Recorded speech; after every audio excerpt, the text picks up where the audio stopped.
महिलाओं की बंदूक लिए हुए पिक्चर्स, मॉडर्न लाइफस्टाइल से सराबोर आधुनिक इजराइल की तस्वीरें देखकर यह अनुमान लगाना मुश्किल है कि ये देश सदियों तक दुख, मुसीबतों और खून में रंगे हुए इतिहास को लेकर बना है। दरअसल इजराइल दुनिया की एकमात्र कंट्री है जिस पे यहूदी यानी कि जूइश का राज है।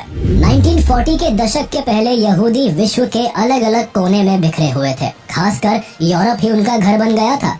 लेकिन जिस तरह से वर्ल्ड वॉर 2 में हिटलर की नाजी सेना ने जूस लोगों को बुरी तरह मारा और किसी भी देश ने उन्हें बचाने की कोई खास कोशिश नहीं की, तब ऐसी स्थिति में जूइश लोगों ने अपने देश की मांग उठाई जहां वो चैन से सर उठाकर जी सके और आने वाली पीढ़ी को एक सुरक्षित भविष्य दे सके। लाखों जूस जब हिटलर के शासन के दौरान मारे गए तो यूरोप, खासकर जर्मनी के जूइश लोगों ने मेडिटेरेनियन सी में बसे एक छोटे से रीजन की तरफ अपना रुख कर लिया जिसे पैलेस्टाइन कहा जाता था। अफ्रीका, यूरोप और विश्व के दूसरे हिस्सों से जूस अब पैलेस्टाइन की तरफ बढ़ने लगे। इस वक्त इनकी आंखों में ख्वाब था अपनी जमीन होने का, अपने लोगों के बीच होने का और अपना एक देश बनाने का जहां उनकी किस्मत यूरोपियन के हाथों ना लिखी जाए। लेकिन सवाल उठता है कि विश्व भर के जूइश आखिर पैलेस्टाइन की तरफ ही क्यों आगे बढ़े? क्यों उन्होंने इस छोटे से देश को अपना कहा? जूस के इतिहास और इजराइल की कहानी समझने के लिए चलते हैं इतिहास के पन्नों में।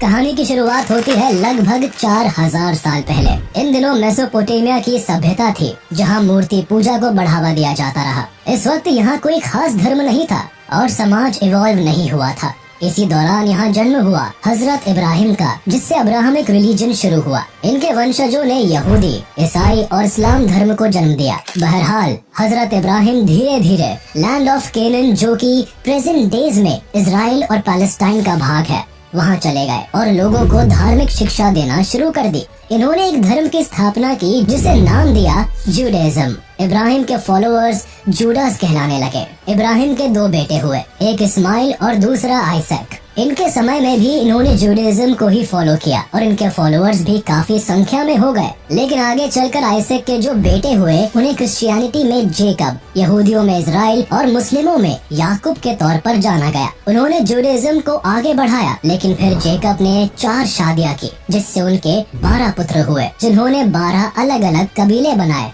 और राज करने लगे। इन्हीं में से एक पुत्र जूडा था। इन्होंने ही यहाँ पहली दफा यहूदी धर्म की स्थापना की। लेकिन बीतते वक्त के साथ यहाँ भयानक अकाल पड़ने लगा, जिससे कि यहूदी लोग धीरे धीरे आसपास के देशों में माइग्रेट करने लगे। सबसे ज्यादा यहूदी उन दिनों इजिप्ट में जा बसे, क्योंकि यहूदी जहाँ भी जाते वहाँ सेटलमेंट बनाते और ग्रुप्स में रहा करते थे। इसीलिए वो बिजनेस में हमेशा से आगे थे। इनकी काबिलियत से इजिप्ट के राजा अब डरने लगे। उन्हें लगा कि अगर यहूदियों की संख्या यूं ही बढ़ती रही तो फिर वो दिन दूर नहीं जब ये लोग इजिप्ट पर कब्जा कर लेंगे और अपना शासन चलाने लगेंगे। इनकी बढ़ती आबादी और प्रॉस्पेरिटी ने वहाँ के राजा को रेस्टलेस करना शुरू कर दिया। फिर जल्दी ही वहाँ के राजा ने जूस प्रभाव और परिवार को रोकने के लिए ऐसा आदेश दे दिया जिसे सुनकर सबके रोंगटे खड़े हो गए। दरअसल इजिप्ट के किंग ने सारे जूस पुरुषों और बालकों को मार देने का आदेश दिया। जूइश महिलाओं को स्लेवरी में धकेलना शुरू कर दिया। इससे न तो केवल शुरुआती दिनों में जूस की पॉपुलेशन घटी, बल्कि बहुत सारे जूस अब दूसरे राज्यों की तरफ भागने की फिराक में लग गए। इसी दौरान इजिप्ट के जूस परिवार में हजरत मूसा का जन्म हुआ था, जिन्होंने बड़ी मुश्किल से इजिप्ट में रहने वाले जूस को इकट्ठा किया और कठिन रास्ते को पार करके अपने जूस काफिले के साथ वापस इजराइल आ गए। इसके बाद मूसा एक धार्मिक गुरु के तौर पर देखे जाने लगे। उनका जूस लोगों के बीच में काफी सम्मान बढ़ने लगा। जब सारे जूइश मिलकर इजिप्ट से अपने काफिले के साथ इजराइल पहुँचे, तब उन्होंने ईश्वर के 10 कमांड्स यानी उपदेश दिए, जिसे मानने से जूस हमेशा सुखी संपन्न रह सकते थे। उन्होंने इन 10 उपदेशों को एक पत्थर पर लिखवाकर एक सोशल सेंटर में रखवा दिया, जिसे जूस के बीच में 10 कमांडमेंट ऑफ सुप्रीम गॉड कहा गया। इस तरह से यहूदियों को एक लंबे संघर्ष के बाद रहने के लिए एक निश्चित जगह मिली। कुछ वक्त के बाद इजराइल में किंग सॉल ने इजराइल किंगडम को एस्टैब्लिश किया, जो कि यहूदियों का अपना साम्राज्य बना। लगभग 1000 BC में किंग डेविड, जो राजा सोल के बेटे थे, जूइश लोगों के पहले पावरफुल किंग बने। उनके बेटे राजा सोलोमन, जो कि मुस्लिम लोगों में राजा सुलेमान के नाम से प्रसिद्ध हुए, उन्होंने इजराइल की राजधानी जेरूसलेम में यहूदियों का पहला social worship centre temple mount बनवाया। इसे फर्स्ट टेम्पल या सोलोमन टेम्पल कहा गया, क्योंकि यहूदी मूर्ति पूजा को नकारते थे। इसलिए इस मंदिर में हजरत मूसा के दिए हुए 10 उपदेश वाले पत्थर को रखा गया। लेकिन कुछ समय में ही यहाँ सिविल वॉर हो गया और यहाँ के लोग 2 एथनिक ग्रुप में बट गए। किंग सोलोमन यहूदी के पावरफुल रेस के तौर पर उभरे। इनके यहाँ खुशियाँ और खूब सारी दौलत बरसी। लेकिन 2 सदी बीतने के बाद ही यहाँ मेसोपोटामिया के एक राजा शालमानेसर 5 ने हमला कर दिया, जिसमें फिर से हजारों यहूदी मारे गए और राजधानी जेरूसलेम को बुरी तरह लूटा गया। किसी तरह यहूदियों ने खुद को और अपने साम्राज्य को फिर से बसाया। लेकिन 587 बीसी में एक बड़ी घटना हुई। इसी दौरान कई वॉर्स हुए जिसमें जेरूसलेम को बुरी तरह से बर्बाद किया गया। उस वक्त बेबीलोनियन किंग नेबुकदनेस्सर के हुक्म पर पूरी जूडा कम्युनिटी को लूटा गया और भयानक मैसेकर हुआ। जो लोग बच गए उन्हें बेबीलोनियंस अपने साथ स्लेव बनाकर ले गए। बेबीलोनियन किंगडम ने जूडा किंगडम को बर्बाद कर दिया। इसके बाद जूस अब बेबीलोन के कब्जे में रहे। बेबीलोनियंस ने इनके फर्स्ट होली टेम्पल को भी खाक कर दिया और इसी दौरान हजारों जूस को 70 सालों के लिए एग्जाइल में भेज दिया। बहुत सारे जूइश इजराइल छोड़कर भाग निकले और विश्व के कोने कोने में बिखर गए। इस घटना के बाद तो जेरूसलेम और यहूदी दोनों का ही इजराइल में नामो निशान मिट गया। कुछ समय बाद ही ईरान में एक नए एम्पायर का जन्म हुआ, जिसे पर्शियन एम्पायर कहा जाता है। पर्शियन किंग्स ने मेडिटेरेनियन सी के कई हिस्सों समेत बेबीलोन और इजिप्ट को जीतकर एक बड़े भाग में पर्शियन एम्पायर खड़ा कर दिया, जिसमें यहूदियों को थोड़ी स्वतंत्रता मिली। इन्होंने इन यहूदियों को जो एग्जाइल के दौरान बेबीलोन में एज ए स्लेव लाए थे, उन्हें फ्री करके आदेश दिया कि वो इजराइल वापस जाए और वहाँ फिर से इजराइल को हरा भरा बनाए। पर्शियन किंग साइरस II ने यहूदियों को फिर से मंदिर बनाने की भी अनुमति दी। इसके बाद यहूदी फिर से इजराइल आ गए और उन्होंने यहाँ अपना मंदिर फिर उसी जगह बनाया। इसे सेकंड टेम्पल कहा गया। यहाँ यहूदियों ने अपना जीवन शुरू किया, लेकिन ये जगह हमेशा ही युद्ध और हमलों में उलझा रहा। कुछ वक्त बीतने के बाद अलेक्जेंडर ने पर्शियन एम्पायर को जीत लिया और उसके बाद जेरूसलेम अब सिकंदर के कब्जे में आ गया।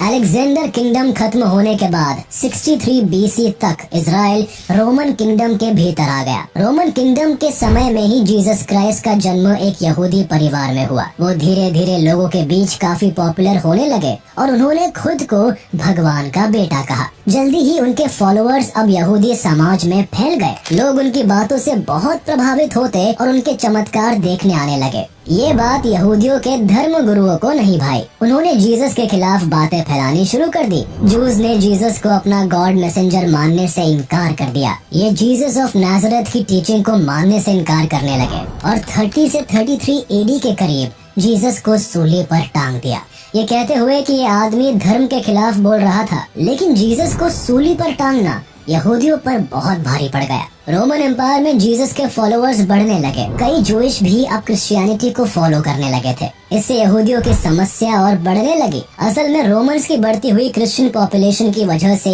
कई जूस भी अब क्रिश्चियनिटी को फॉलो करने लगे थे। इससे जूइश के धर्म गुरुओं ने मिलकर रोमन के खिलाफ रिवोल्ट कर दिया, जिसे फर्स्ट जूइश रोमन वॉर कहा जाता है, ताकि क्रिश्चियंस को इजराइल से भगाया जा सके और रोमन्स के राज से छुटकारा मिल सके। जहाँ तहाँ लोग अब काफिले बनाकर रोमन एम्पायर को मानने से इनकार करने लगे। जब जूस ने पहली बार अपने हक की आवाज उठाई और रोमन किंगडम को मानने से इनकार करने लगे, तब रोमन्स ने पूरे जेरूसलेम को चारों तरफ से घेर लिया और फूड सप्लाई बंद कर दी, जिससे कि जूस भूखे मारे गए। इसके बाद उन्होंने बचे कुचे लोगों को मारना शुरू कर दिया और अंत में पूरे जेरूसलेम को आग के हवाले कर दिया। इसी दौरान रोमन्स ने यहूदियों के सेकंड टेम्पल को भी जलाकर राख कर दिया, जिसकी एकमात्र दीवार आज भी जेरूसलेम में बची हुई है। इस घटना को सीज ऑफ जेरूसलेम कहा गया। इस आगजनी में लाखों जूस परिवार मारे गए और जो बचे उन्हें या तो कन्वर्ट किया जाने लगा या फिर स्लेवरी में डाला जाने लगा। जूस महिलाओं के साथ अत्याचार ज्यादा बढ़ गए और जूस पुरुषों और बच्चों को तो जान से भी मारा जाने लगा। इस दौरान रोमन्स ने न केवल लाखों यहूदियों को मार गिराया, बल्कि लाखों को स्लेव बना लिया और जो बचे थे उनके ऊपर टैक्स इम्पोज कर दिया गया। इजराइल का नामो निशान मिटाने के लिए रोमन्स ने जेरूसलेम का नाम बदलकर एलिया कैपिटोलिना कर दिया। इसी दौरान रोमन्स ने इजराइल के एक छोटे से हिस्से जिसे जूडिया कहा जाता था उस जगह का नाम बदलकर सीरिया पैलेस्टीना कर दिया, जो कि लेटर ऑन पैलेस्टाइन के नाम से जाना गया। धीरे धीरे इसी पैलेस्टाइन में जूस के फॉलोअर्स ने क्रिश्चियनिटी को बढ़ावा दिया। हालांकि उन दिनों रोमन एम्पायर के किंग्स भी क्रिश्चियनिटी के अगेंस्ट थे, इसलिए पैलेस्टाइन में रहने वाले लोग गुपचुप तरीके से इस रिलीजन को फॉलो करते थे। शुरुआती दिनों में ये रिलीजन ज्यादा नहीं फैला।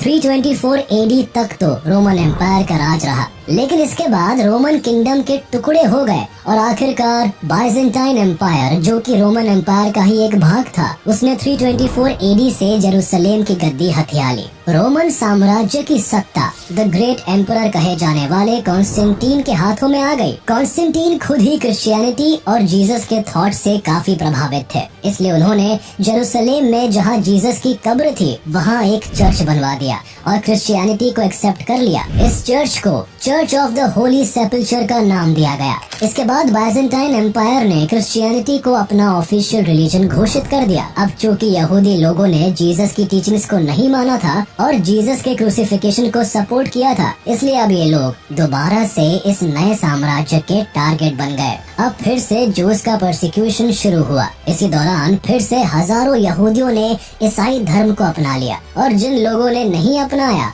उनके ऊपर फिर से अत्याचार होने लगे। क्योंकि बाइजेंटाइन एम्पायर को पता था कि अगर जूस को थोड़ी भी छूट मिली तो ये तुरंत अपना साम्राज्य बनाने में देरी नहीं करेंगे, इसलिए उन्होंने इस दौरान कई सारे ऐसे रूल्स बनाए जिससे कि जूस लोगों की पावर खत्म होती चली गई। कुछ रूल्स के हिसाब से जूस अपने लिए कोई भी स्लेव या सर्वेंट नहीं रख सकते थे। जूस और नॉन जूइश मैरिज भी बैन कर दी गई। जूस अपने लिए किसी भी तरह की कम्युनिटी वर्शिप सेंटर नहीं बना सकते थे और न ही उन्हें बहुत ज्यादा संख्या में इकट्ठा होकर प्रेयर्स करने की अनुमति थी। इन सब रूल्स को नहीं मानने वाले जूस को पनिश करने का भी प्रावधान बना। उनकी प्रॉपर्टी जब्त कर ली जाती थी और कई मामलों में उन्हें या तो जेल में डाल दिया जाता था या फिर उन्हें सीधे मौत की सजा दे दी जाती थी। ऐसी बदतर जिंदगी जीते हुए जूस ने कुछ सदियां और गुजारी।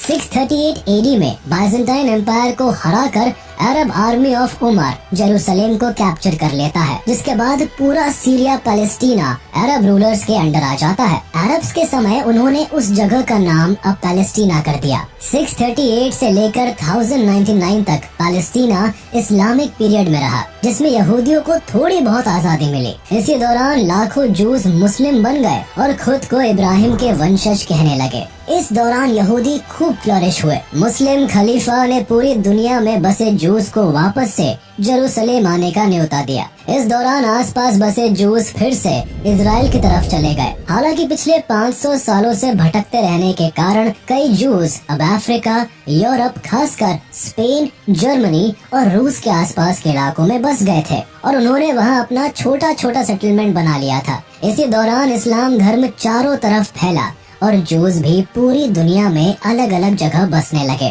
1099 तक तो जूस अच्छी जिंदगी जी रहे थे, लेकिन 11th सेंचुरी तक आते आते यूरोपियंस अब समुद्री रास्ते ढूंढते हुए हर जगह को कॉन्कर कर रहे थे। इसी दौरान उन्होंने पैलेस्टीना को भी कॉन्कर किया और यहाँ के लोगों को मारना शुरू कर दिया। इसके अलावा यूरोप की दूसरी जगहों में जहाँ जूस पहले से रह रहे थे उन पर भी अत्याचार शुरू हो गया। दरअसल लगभग सारे यूरोपियन देश क्रिश्चियनिटी को फॉलो करने लगे थे और उनका मानना था कि जूस लोग ही थे जिन्होंने जीसस को क्रूसीफाई किया था, जिसका खामियाजा उन्हें 1000 साल बाद भी चुकाना पड़ रहा था। यूरोपियन क्रिश्चियंस ने न सिर्फ पैलेस्टीना एंड जेरूसलेम को कैप्चर किया, बल्कि यहाँ पर रह रहे जूस की जिंदगी में भी जहर घोलने का काम किया। इनका मानना था कि जेरूसलेम जहाँ जीसस की कब्र थी उसे अरब मुसलमानों से छीना जाए और जूस जो कि जीसस की मौत के लिए जिम्मेदार माने जाते थे उनका खात्मा किया जाए। ये दौर शुरू हुआ 1095 से, जो कि 1291 तक चलता रहा। इस दौरान मुस्लिम और क्रिश्चियन लोगों के बीच भयानक युद्ध हुए,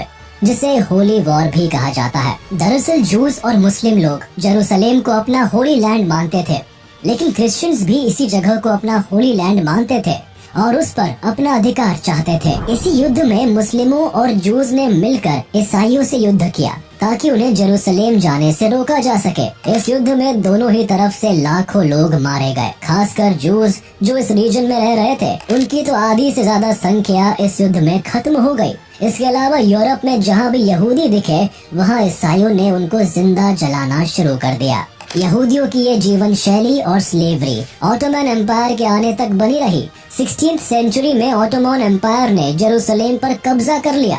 यूरोप के भी बड़े हिस्से पर इन दिनों ऑटोमन एम्पायर का राज था, जिसमें जूस को थोड़ी आजादी मिली। हालांकि उन दिनों भी जूस को कोई अच्छी जिंदगी नहीं जी रहे थे, लेकिन फिर भी यूरोप में क्रिश्चियंस जिस तरह से जूस को ट्रीट कर रहे थे, उससे अच्छी जिंदगी ऑटोमन एम्पायर के जूस की थी। ऑटोमन एम्पायर ने न सिर्फ जूस को फिर से उनकी धार्मिक स्वतंत्रता दी, बल्कि उन्हें फिर से अच्छी जिंदगी जीने का मौका दिया। उन्होंने जेरूसलेम के उलझे हुए होली लैंड डिस्प्यूट्स को भी खत्म करने की कोशिश की। दरअसल उन्होंने माउंट टेम्पल की दीवार और मस्जिद का एंट्रेंस और पैलेस्टाइन कहे जाने वाले क्षेत्र में चर्च के एंट्रेंस को अलग किया। सबके लिए इंतजाम किए गए ताकि लोग धर्म के नाम पर एक दूसरे से वॉर ना करें।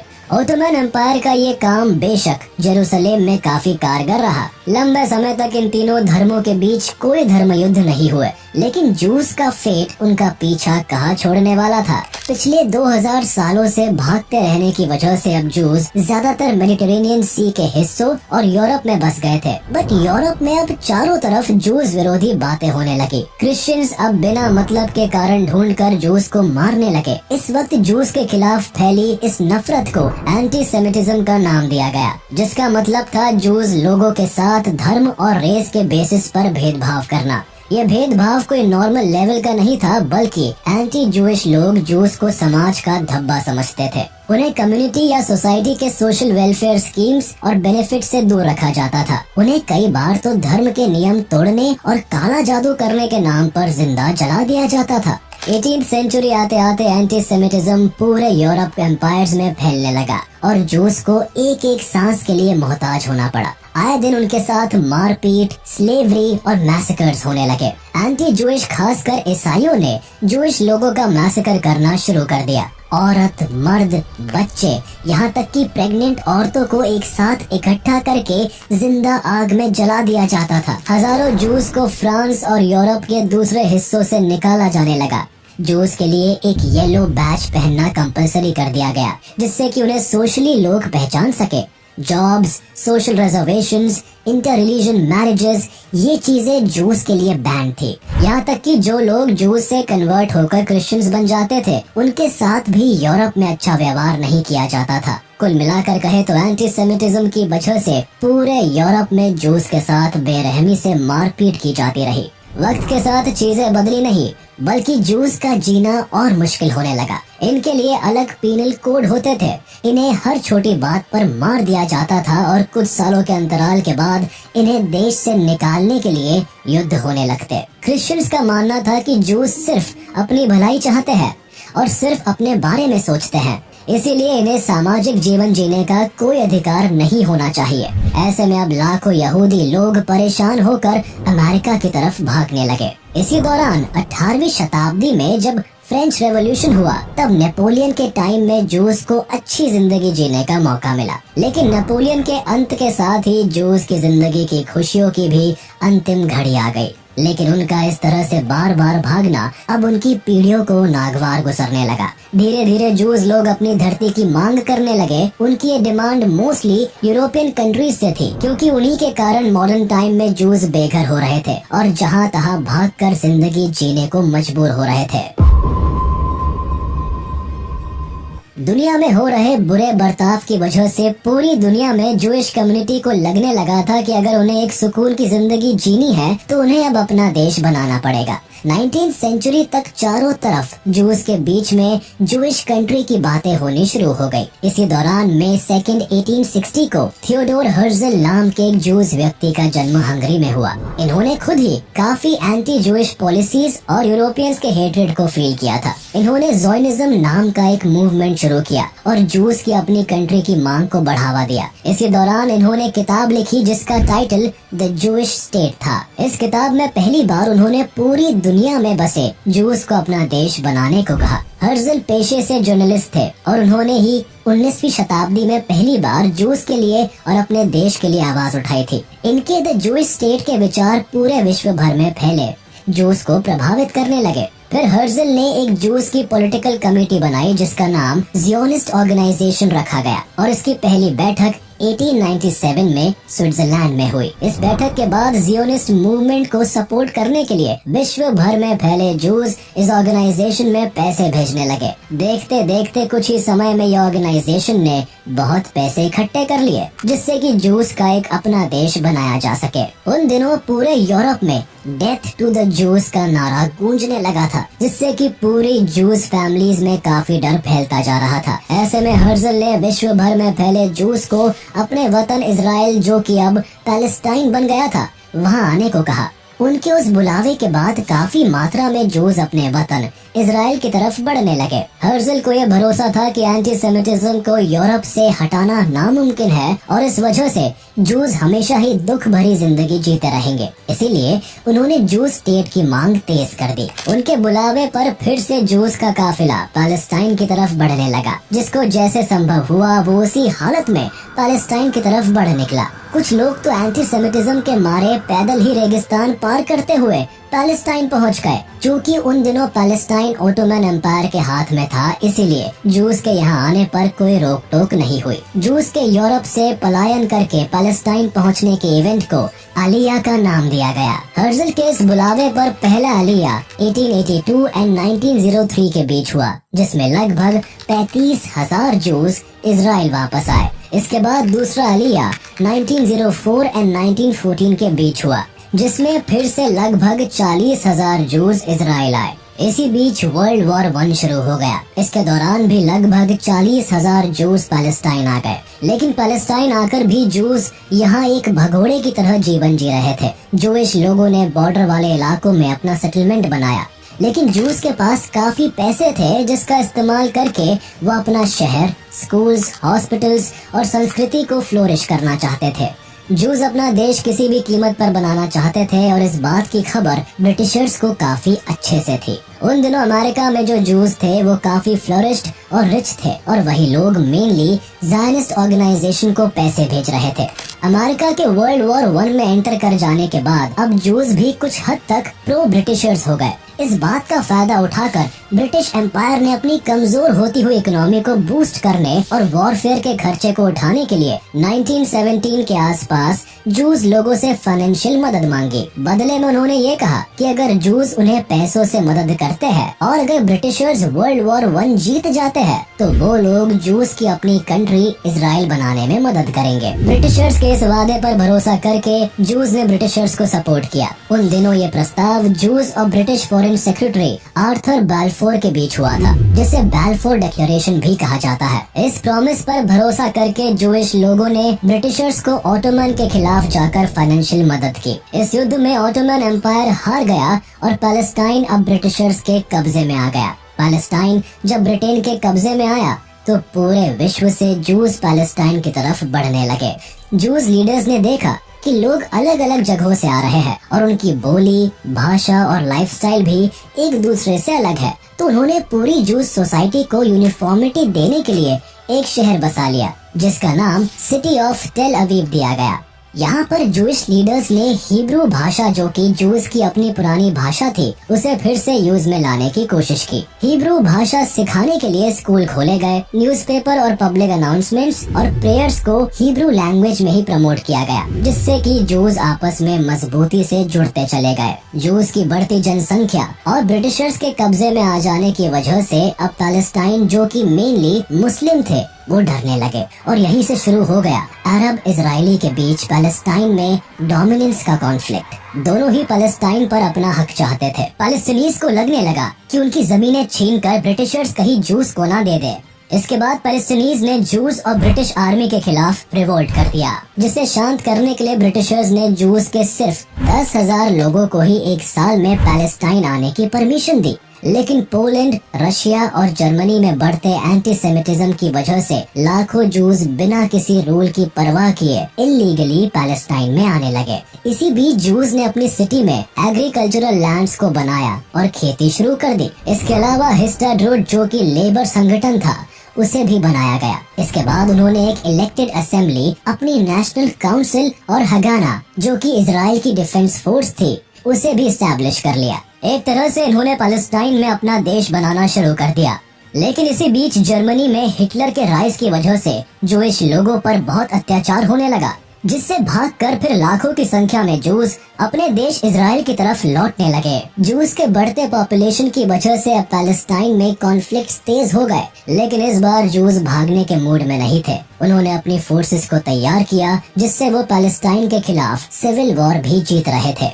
1933 से 1938 तक पैलेस्टाइन में कई सिविल वॉर्स हुए, जिसमें कई जूइश और मुस्लिम मारे गए। इसी बीच अमीन अल हुसैन जो कि जेरूसलेम का मुफ्ती था और अरब हायर कमेटी का प्रेसिडेंट था, उसने जूस को पैलेस्टाइन से मारकर भगाने के लिए हिटलर से दोस्ती करनी चाहिए। वो जर्मनी जाकर हिटलर की सेना में शामिल होना चाहता था, जिससे कि पैलेस्टाइन में भी मुस्लिम एसएस आर्मी बनाई जा सके और जूस के साथ वही सुलूक पैलेस्टाइन में भी किया जा सके जो उस दौरान जर्मनी में हो रहा था। हिटलर ने मुफ्ती को कभी भी ज्यादा वैल्यू नहीं दी, लेकिन मुफ्ती ने हिटलर के दाहिने हाथ माने जाने वाले एडोल्फ आइकमैन से दोस्ती कर ली।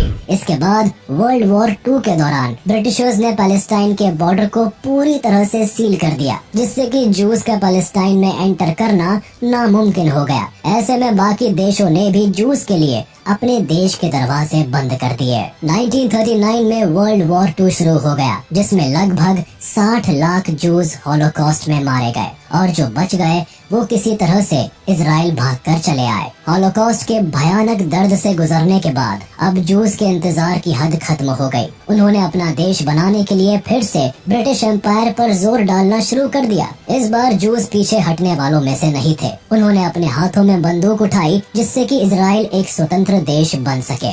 अब इजरायलीज फोर्सफुली ब्रिटेन के अगेंस्ट जाकर हॉलोकॉस्ट से बचकर आए यहूदी को अपने देश में लाना शुरू कर दिया। कई छोटे छोटे कॉन्फ्लिक्ट्स हुए, जिनमें जूस और ब्रिटिशर्स दोनों ही मारे गए, लेकिन फाइनली जूस ने ये जंग जीती।